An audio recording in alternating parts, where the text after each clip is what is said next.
My name is Ray Santander, and I'm Assistant Director of Research and Negotiations here at DC37. I'm also a NYSERS trustee appointed by Henry Garrido, who is trustee with a capital T, and I guess that I'm trustee with a lowercase t.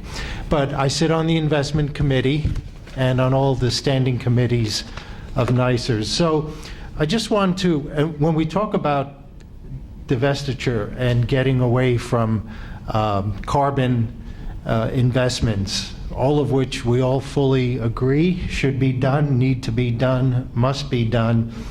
A key challenge is realizing the system's actuarial rate of return, which is 7% on an annual basis, net of fees. We have to do that in a low yield world. So we're trying to, the goal will be to pivot in a low yield world and get out of these investments in a certain time frame. I just want to, it's a sobering statistic, but one that we as trustees, I wrestle with all the time. The fund performance in fiscal year 16, which ended June 30th, was 1.76% net of fees. We're supposed to hit 7% a year.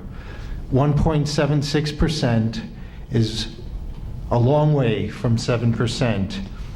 That puts tremendous pressure on the city budget. Last 5 years, what would you say?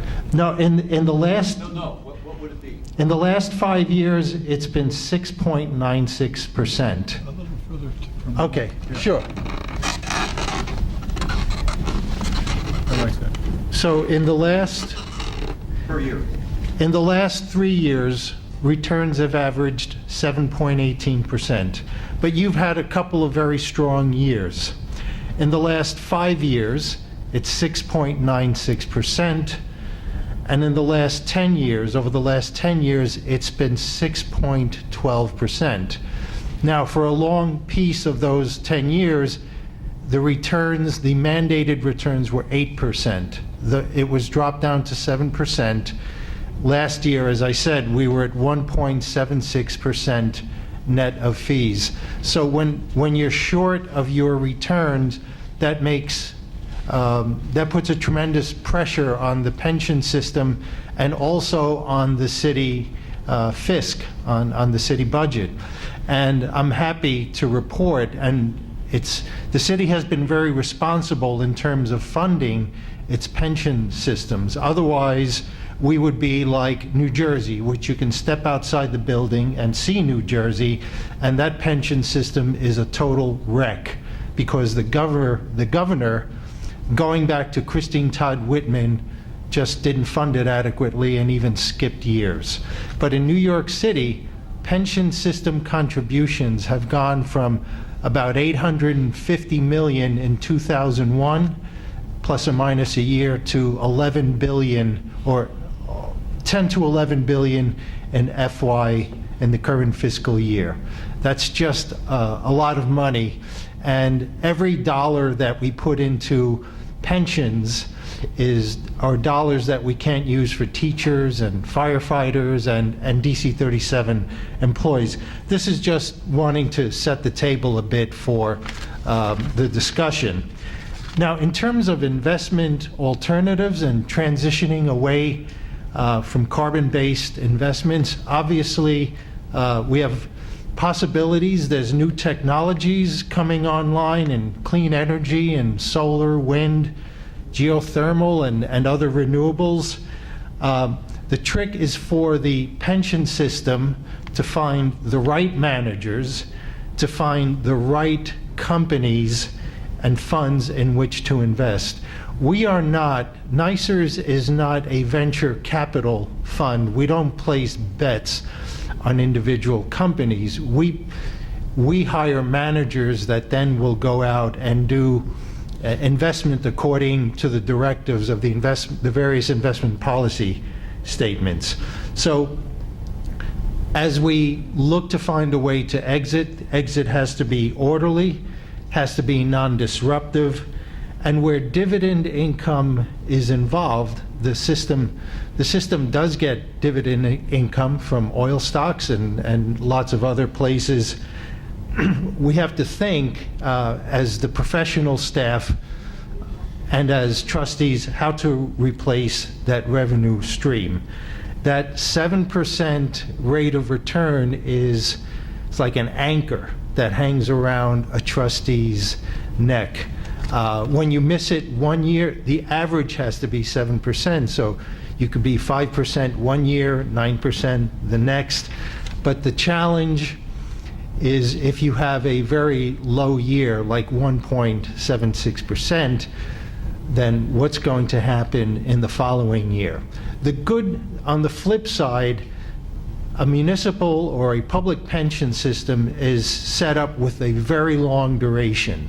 So even a couple of years of bad returns and even catastrophic losses like we had in 08, 09 won't jeopardize the fund over the very long haul if the city, if the municipal authorities and the politicians, the elected leaders, are responsible in terms of funding it. In Illinois, not so much. In New Jersey, not so much. In Kentucky, forget it. That system is 27% funded. That's a horrendous number.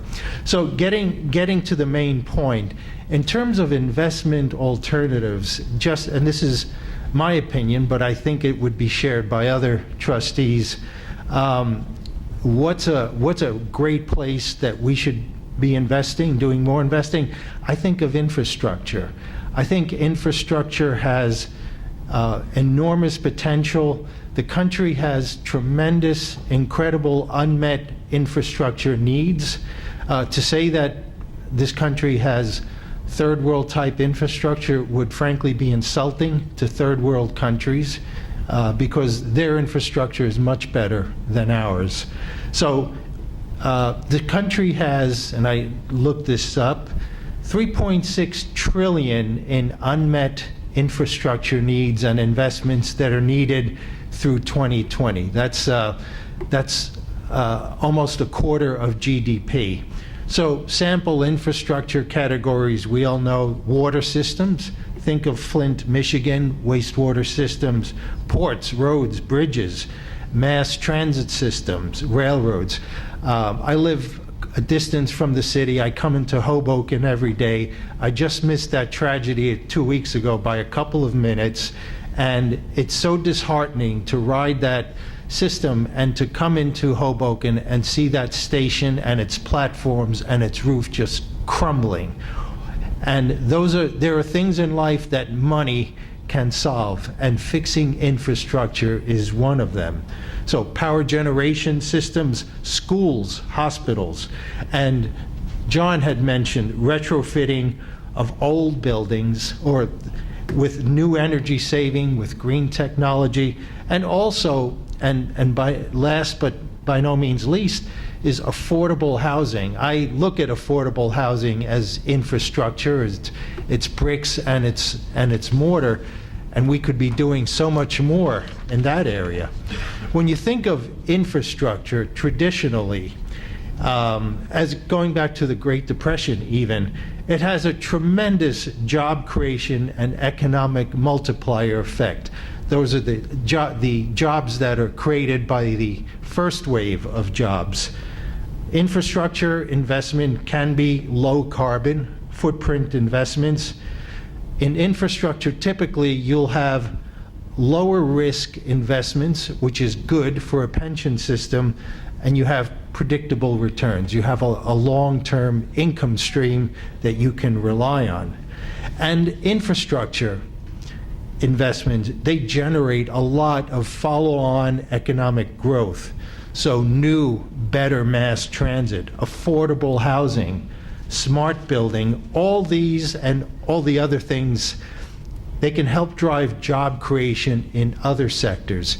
If you have a good mass transit line, a good railroad line, the carbon footprint is minimized, it's reliable transportation, and it's going to attract people to that community. The other thing that I think is an essential point is infrastructure investments, they can reduce greatly economic inequality by generating good paying jobs in the communities in which those investments were made. Given the lack of and the complete abdication, in my view, of the federal government of infrastructure investment, I believe that public pension money will be crucial to making a dent in these infrastructure needs going forward. We are the largest, public pensions are the largest source of capital. Banks have stopped lending money. Banks will not lend money to build a road or a highway or such, or even affordable housing. The largest pools of money are in public pension money, and how ironic that people seek to destroy public pensions. They would seek to destroy the only sources of capital that are available to do these absolutely essential investments. I want to give one example of an actual company that's doing great things in the alternative investment space, and I'm not plugging any company, but it's a company in the NYSER's portfolio, and that company's name is Generation Investment Management. That's the investment management firm that was founded by Al Gore.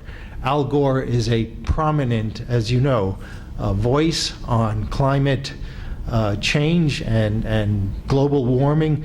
So he founded a firm in 2005 that's focused only on renewable investments and renewable technologies. It's a very rigorous process, a lot of research involved. That fund, which NYSER's only got into in the last year or so, is doing very well. It's up a substantial amount. It's beating the other funds that we have. But so that's the kind of investments that we need to think about. That's a company that makes investments in other companies. We at the controller's office doesn't make direct investments. We manage managers, not the money. So the key in good returns is to find the best managers, and Generation Investment Management is definitely a great addition to the NYSER's portfolio.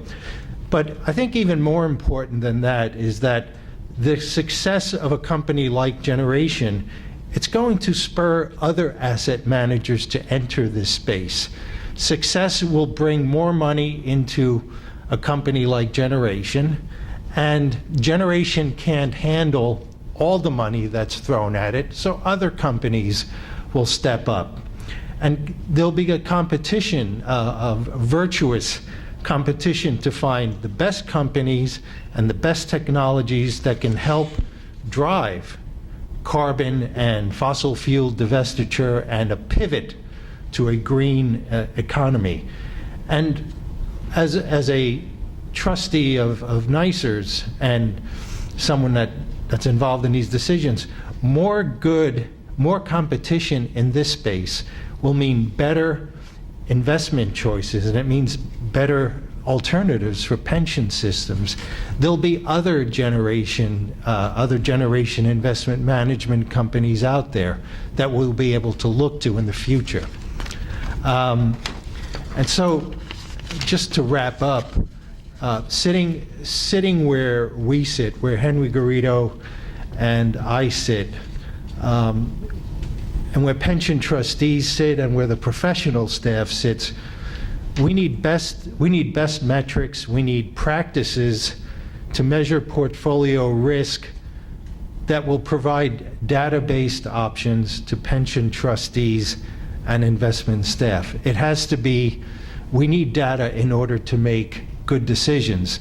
The good thing about that is the data metrics and those processes are really in their infancy. So they're going to get better over time. There's going to be better data and more granular data a year from now than there is now. The divestment imperative is spurring development of better products and investment alternatives like Generation. So there'll be funds and companies and investable technologies that are going to be coming online. And NYSERS is a $54 billion fund. We have a lot of influence in this space, and we look forward to participating in this process. And it's an honor for me to be here today and an honor to be a NYSERS trustee. And thank you for your time today.